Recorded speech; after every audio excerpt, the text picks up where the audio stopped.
Gravando.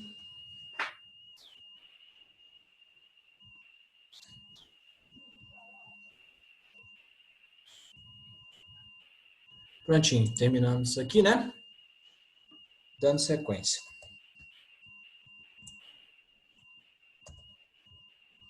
Pronto.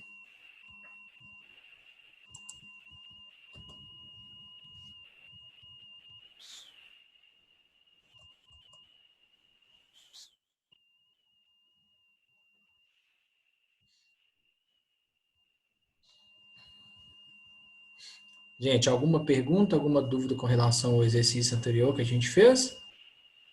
Ou pode passar para frente? Prontinho. Então, agora a gente começa a discutir de fato sobre as leis da termodinâmica. Então, existe a primeira lei da termodinâmica, a segunda lei da termodinâmica e a lei zero da termodinâmica. Ok? Com relação às leis da termodinâmica, a gente inicia-se pela lei zero. Na verdade, essa não é bem uma lei. Ela veio simplesmente para melhorar uma falha que existia no processo e consertou de fato essa falha.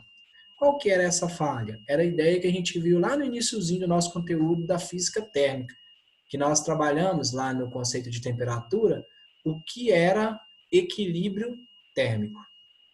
E daí a gente definia equilíbrio térmico como sendo quando dois corpos, de diferentes temperaturas, quando colocados em contato entre si, ambos passam a ficar a uma mesma temperatura.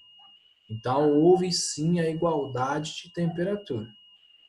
Só que o que a lei zero fez? Ela viu que existia uma brecha na definição e consertou essa brecha. Então, a definição da lei zero nada mais é o quê? Se dois corpos ou mais corpos, dois ou mais, de diferentes temperaturas e um agravante maior, né? Diferente estado físico, forem colocados em contato entre si, ambos vão entrar em equilíbrio térmico, independente do material, independente do estado físico, independente da quantidade de material que tiver. Então, é dois ou mais corpos. Então, por exemplo, o que a gente tinha visto como equilíbrio térmico? Uma água quente, uma água fria, colocando as duas em contato, ambas ficavam mornas. Isso não é mentira, isso é uma verdade. Só que, com um agravante, não são somente dois copos. Se eu pegar um copo com água quente, um copo com água fria e um copo com gelo e colocar os três em contato, quando eu colocar os três em contato, eu não vou saber mais distinguir qual é a temperatura deles, mesmo o gelo no estado sólido. Então, simplesmente para isso que serve a lei zero. Pegar em tese, uma brecha que existia na definição e consertar essa brecha. Segunda condição, a gente entra agora de verdade na primeira lei da termodinâmica. Então, para entender essa primeira lei da termodinâmica, se faz necessário que a gente entenda três conceitos. Dois deles nós discutimos com certeza. Um é o conceito de calor, que nada mais é do que a energia térmica em trânsito devido a uma variação de temperatura. E o outro foi o que a gente acabou de discutir, que era o trabalho de uma transformação gasosa. E o terceiro, de certa forma, nós também já discutimos, que é energia. Porque calor é a energia térmica em trânsito. Então, nós discutimos essa energia térmica em trânsito, e aí faltou a gente, em tese, discutir qual é a energia interna, que aí a gente vai chamar de U. Então, ΔU é a variação da energia interna. Então, a primeira lei da termodinâmica nada mais é do que a lei da conservação de energia. Caiu na prova lá, Enem, independente de qual prova que seja. Do que se trata a primeira lei da termodinâmica? Se trata da lei da conservação de energia. Por quê? Conceitos, 3 conceitos que eu falei que a gente tem que entender, que a gente já viu, é o conceito de calor, é o conceito de trabalho e é o conceito de energia interna do gás. Ambos são energias. Então, vai entrar no gás energia na forma de calor, vai sair do gás energia na forma de trabalho, vai ficar internamente dentro do gás a energia que não foi retirada para fora. Então, vai entrar energia, vai sair energia, vai conservar energia. Então, do que se trata a primeira lei da termodinâmica? É a lei da conservação de energia. Expressãozinha utilizada para essa variação de energia interna. Por que que o ΔU, variação de energia interna, é igual à quantidade de calor menos o trabalho realizado? Porque entrou calor, saiu o trabalho, o que que vai ficar lá dentro? O que não saiu tudo. Porque mais adiante, na segunda lei da termodinâmica, nós vamos ver que lá eles falam que é impossível que toda a quantidade de calor que entra sobre um gás seja integralmente convertida em trabalho. Isto é, nem tudo que entra no gás sai do gás. Isso é um fato consumado, isso não tem como se alterar. Então, entrou calor, saiu trabalho, variou a energia interna aqui dentro do gás. Ah, Paulo, mas e se essa variação, por exemplo, a energia final for menos a energia inicial for igual a zero, o que que vai acontecer? Se isso acontecer, a gente define que esse é denominado um gás ideal. Em teoria, esse é chamado gás perfeito. Na teoria. Na prática, é impossível que isso aconteça. Na teoria, eu posso falar que tudo que entrou na forma de calor foi integralmente convertido e saído na forma de trabalho. Teoricamente falando, tudo bonitinho. É tipo político, né? Quando está na época da eleição, todo mundo é bonzinho. Depois que acaba, a gente não vale mais nada e é só roubo envolvido. Então, a ideia é a mesma. Teoria, pode. Pode entrar calor e sair a mesma quantidade de trabalho? Pode. Na prática, pode entrar calor e sair tudo na forma de trabalho? Não pode. Então, essa variação de energia interna, ΔU, é Q menos tal ou Q menos W. Haja visto que tal e W é a mesma coisa. Todos os dois estão representando trabalho. Trabalho, energia na forma de trabalho, energia na forma de calor e energia que ficou contida dentro do gás. Beleza? Alguma dúvida com relação a essa primeira parte da primeira lei? Não? Então aqui são só as definições de cada conceito, a gente já viu, né? Calor, energia térmica em trânsito, trabalho é utilizando-se de uma força e essa força resulta em um determinado deslocamento, e a energia interna é a soma, o somatório, na verdade, de todas as energias que possuem no sistema. Sistema, no caso, seria o gás. Nós temos sistemas e vizinhança. A gente vai ver isso aqui daqui para frente. Então, a primeira lei da termodinâmica diz que a energia, assim como a natureza, ela não pode ser criada nem tampouco destruída. Ela só pode ser apenas transformada ou transferida de uma espécie em outra. Então, é isso aqui que a primeira lei da termodinâmica faz. Ela transfere energia na forma de calor em energia na forma de trabalho. Então, ganhou calor, realizou trabalho aqui sobre o sistema, o calor é positivo. Quando está perdendo calor, aí isso é negativo. Se for o oposto, se o trabalho for realizado sobre o sistema, o gás, trabalho negativo. Se o trabalho for realizado sobre o ambiente, esse trabalho é positivo. Foi o que eu tinha mostrado para vocês naquela hora. Vai depender da variação do volume. Ok? E aí entra a ideia de sistemas e vizinhanças. A transformação de energia são estudados entre sistemas, definidos pelo seu observador e a sua determinada vizinhança. Então, o primeiro conceito que a gente tem é o que são sistemas e o que são ambientes. Sistema é o que está lá dentro, é o gás. Então, isso aqui é um sistema, isso daqui é um sistema, esse daqui é um sistema. Ambiente ou vizinhança é o que está do lado de fora. Então, sistema é o gás, ambiente é a vizinhança. O gás está do lado de dentro, a vizinhança do lado de fora. Então, aqui é um ambiente, aqui é um outro ambiente, e aqui o terceiro também é um outro ambiente. Nós temos 3 tipos de sistemas. Um é o denominado sistema isolado, sistema fechado e sistema aberto. Qual que é a diferença entre os 3 sistemas? O sistema isolado, ele não é permeável nem a passagem de calor, nem a passagem de matéria. Então, vamos começar pelo mais fácil primeiro, que é o sistema aberto. Quando o sistema é considerado um sistema aberto? Quando ele é permeável, ou seja, ele permite entrar ou sair calor, como ele também permite entrar ou sair matéria. Reparem que em nenhum momento eu estou falando que vai entrar ou vai sair frio, só entra ou só sai calor. Então, o sistema aberto pode entrar e pode sair tanto calor quanto matéria. Por exemplo, se eu tenho a água que eu quero fazer café e a vasilha está aberta, é possível que haja troca de calor entre o gás, que no caso é a água que vai ferver, e o ambiente externo mesmo. E também pode ser que caia alguma coisa lá dentro ou não. Então, esse é um sistema aberto. Ele é permeável à entrada e à saída, tanto de calor quanto de matéria. No caso do sistema fechado, ele é um pouquinho distinto do isolado no seguinte sentido.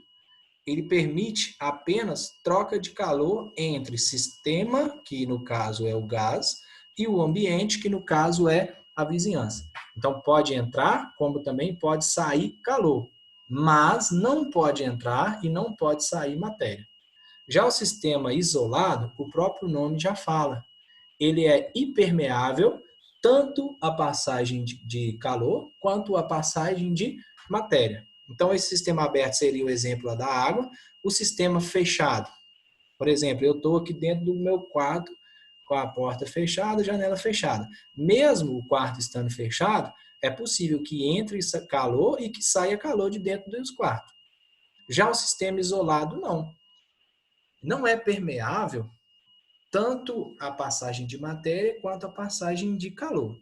Para vocês, qual é o sistema? Na teoria, eu posso ter os 3 sistemas. Na prática, esse sistema isolado aqui, ele não existe. Mas qual que seria um exemplo mais próximo do sistema isolado?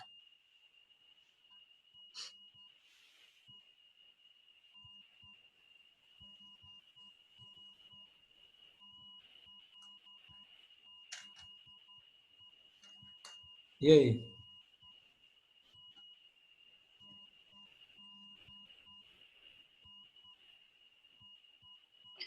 Eu chutaria garrafa de café. É um bom exemplo. Quer dizer, um ótimo exemplo. Então, a garrafa de café é um sistema muito próximo de um sistema Isopor também, isolado. né? Oi? Caixa de isopor. A caixa de isopor, em tese, tanto o Hélio quanto a Alice, eles falaram basicamente um princípio parecido, que É. ambos, tanto a garrafa de café quanto a caixa de isopor, são bons isolantes térmicos. Então, os isolantes térmicos, eles são os mais próximos como é que chama? Do sistema isolado. Entendeu? Agora, um outro sistema aqui que a gente poderia utilizar seria esse sistema aqui, ó. Isso aqui é um bom exemplo do mais próximo possível de um sistema isolado, que no caso, esse aqui é o meu Old Spice pegador, né? Ele não permite, em tese, troca de calor e nem troca de matéria. Eu não sei se alguém já teve curiosidade de perceber que, independente da temperatura ambiente, se o dia estiver muito quente ou estiver muito, entre aspas, frio, quando a gente bate o desodorante, ele continua frio do mesmo jeito. Por quê? Não entrou calor e nem saiu calor. Tá ok? Não estou querendo dizer necessariamente que não entrou e nem saiu. É o mais próximo disso possível. Esse é um exemplo de transformação adiabática, né? Adiabática, que não há. Qual que seria um exemplo de de transformação adiabática? Qual que, na verdade, é a definição de transformação adiabática? É aquela que não permite troca de calor entre sistema e vizinhança. Ou seja, qual que é o único que não permite isso? Somente o sistema isolado. Então, exatamente, o desodorante é um ótimo exemplo para a gente definir uma transformação adiabática. Ela não deixa entrar e ela não deixa sair calor do gás, que no caso seria o sistema. Sacou? Sim? Então, dando sequência, né? Aqui está as definições lá dos três sistemas: sistema aberto, fechado, isolado. Isso aqui a gente já tinha discutido, né? Aqui sofreu uma transformação gasosa, porque realizou-se trabalho, pressão, volume e temperatura tiveram a possibilidade ou dos três variáveis ou apenas dois variáveis, e, consequentemente, como a gente acabou de ver agora com relação à primeira lei da termodinâmica, a energia interna que tinha no início, ela tem que ser diferente da energia interna que tinha no final. Porque se entrou calor, saiu trabalho e nem todo calor foi convertido em trabalho, quer dizer que alguma coisa ficou lá dentro. Ok? Então, tá aqui, ó. Aqui tem só as definições lá dos processos que a gente já tinha falado, né? O isotérmico, a temperatura constante, isobárico, a pressão, isovolumétrico ou isométrico, volume, e no adiabático é o que a analista acabou de falar. Não há troca de calor entre sistema e vizinhança. O que tem dentro fica dentro, o que tem fora fica fora. Seria um exemplo de um calorímetro. Então, a energia interna é a somatória de todas as energias que estão contidas no recipiente, no gás. Em um sistema fechado, o que a gente tem? Que a quantidade de calor é igual ao trabalho realizado mais a variação de energia interna. Ah, mas essa fórmula aí é diferente da que você passou anterior. Não, é a mesma fórmula. Qual que é a diferença? O algebrismo. Aqui nós tínhamos que ΔU era igual a Q menos tal. Então, jogou o ΔU para um lado, jogou o Q para o outro, fez a álgebra lá e ficou que a quantidade de calor é igual ao trabalho mais a variação de energia. Então, dá para a gente descobrir os dois.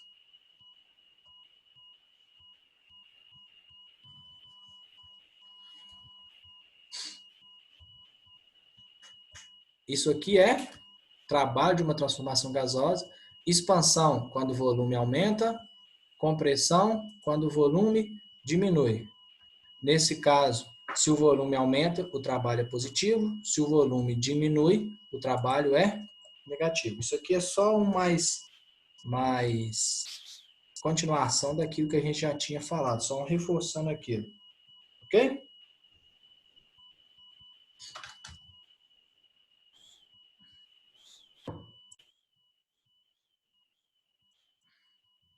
Então, aqui tem a interpretação gráfica do trabalho. Isso vai depender primeira ideia, gráfico pressão em função do volume. Aqui, a setinha está indicando que o volume está aumentando. Então, se o volume está aumentando, o gás está expandindo, o trabalho é positivo.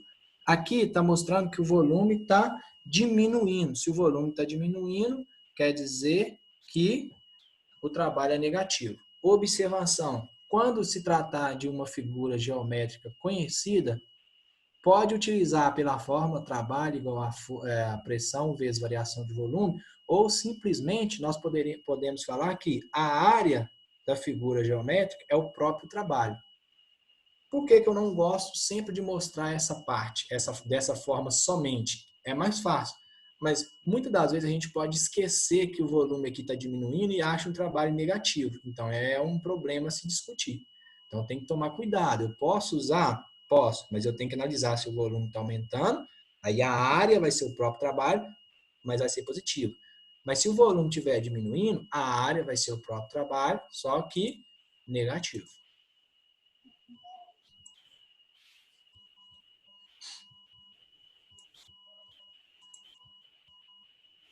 Então, na verdade, isso aqui que passou é só a garantia de tudo que a gente já tinha discutido. Sofreu transformação gasosa em um sistema, mais precisamente falando, fechado. Nós vimos que a energia ela vai se conservar. Por quê? Vai entrar energia sobre o gás na forma de calor, vai sair energia no gás na forma de trabalho e vai ficar internamente dentro do gás energia.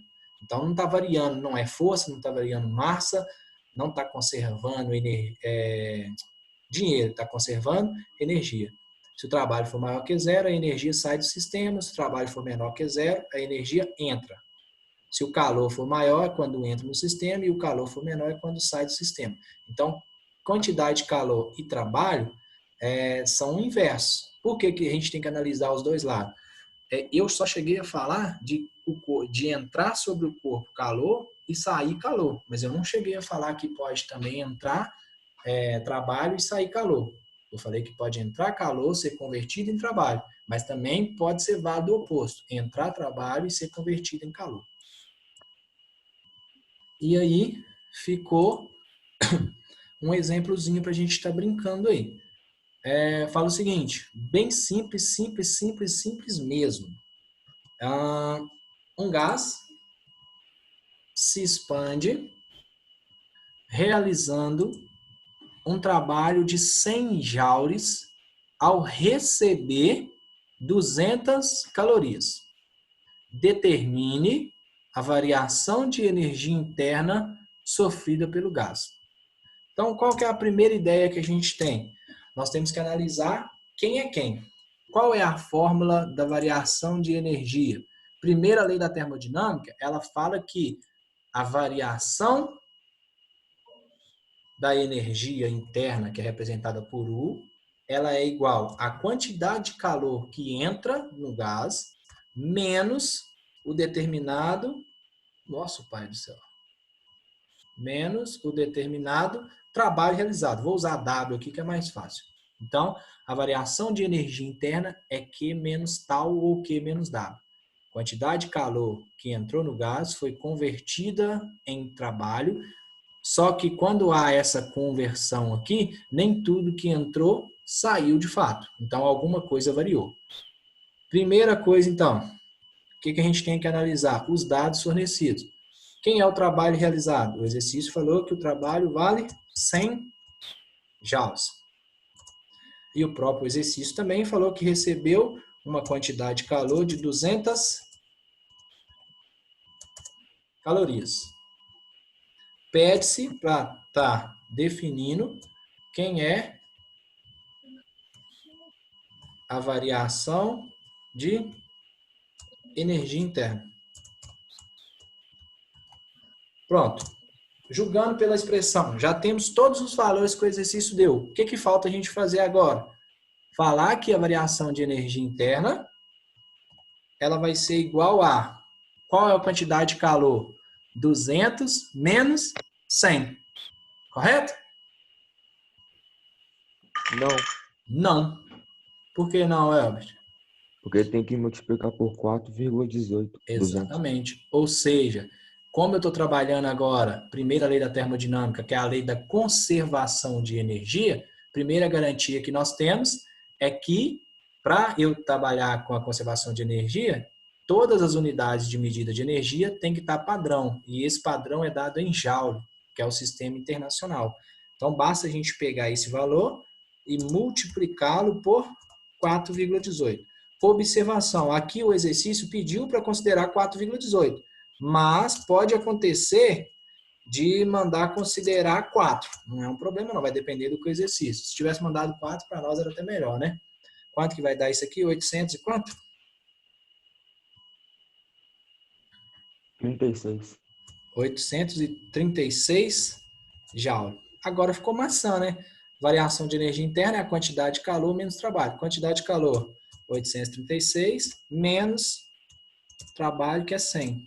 Então, nós vamos ter uma variação de energia interna igual a 736, o quê? Joules. Joules. Que nada mais é do que energia. Então, tá aí.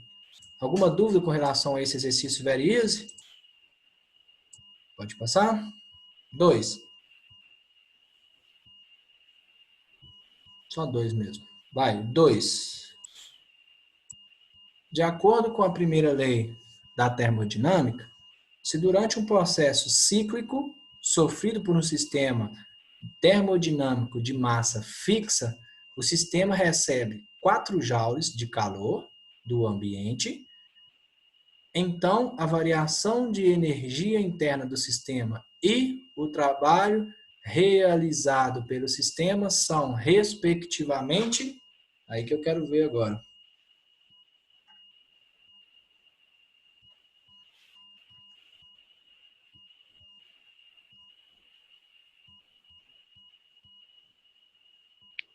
O trabalho vai ser zero? Tá pedindo o quê? O trabalho... Não. Deixa eu ver aqui, peraí. De acordo com o meu...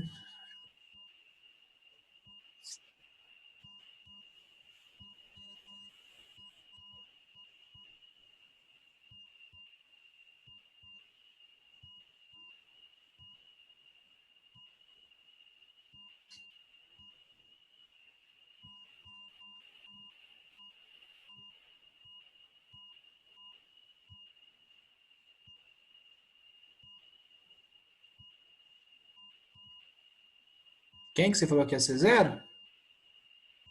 O trabalho. Não. Na verdade, quem tem alguma coisa zero aí, mas não é o trabalho, não.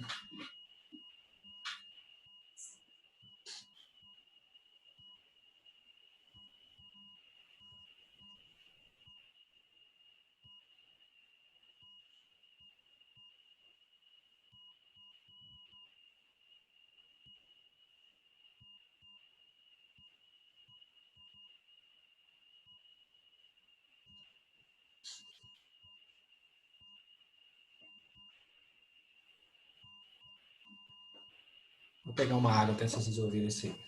Bom?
Letra B?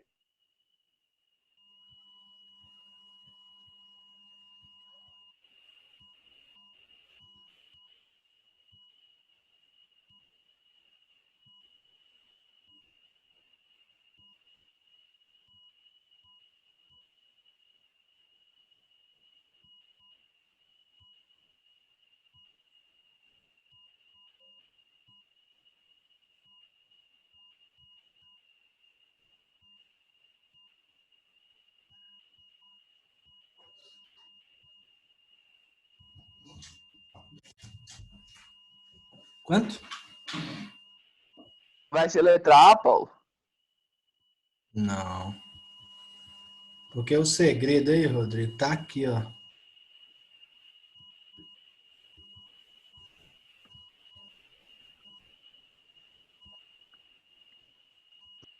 A energia interna vai dar zero? A energia interna é zero. Por que a energia interna é zero? Ah, então vai ser B.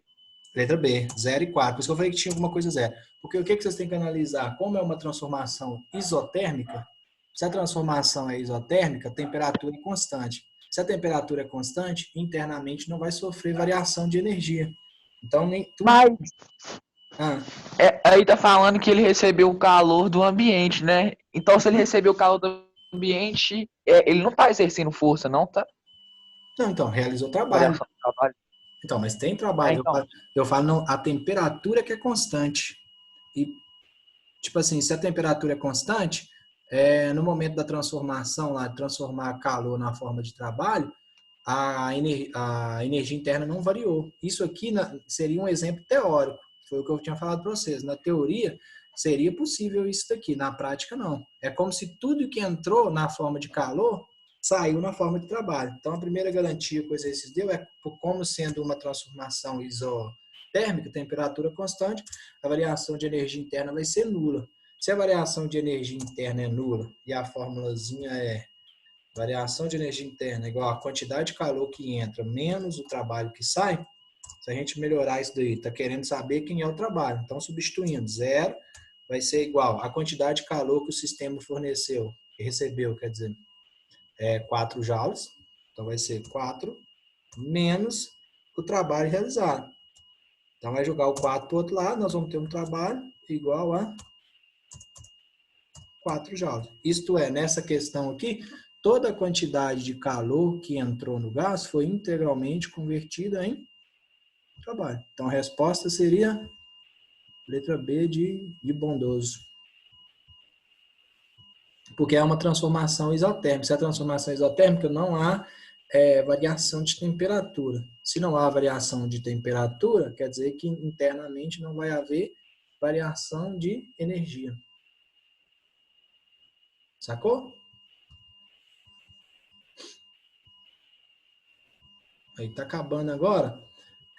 Mas antes de acabar aí, eu só vou pedir para vocês o seguinte,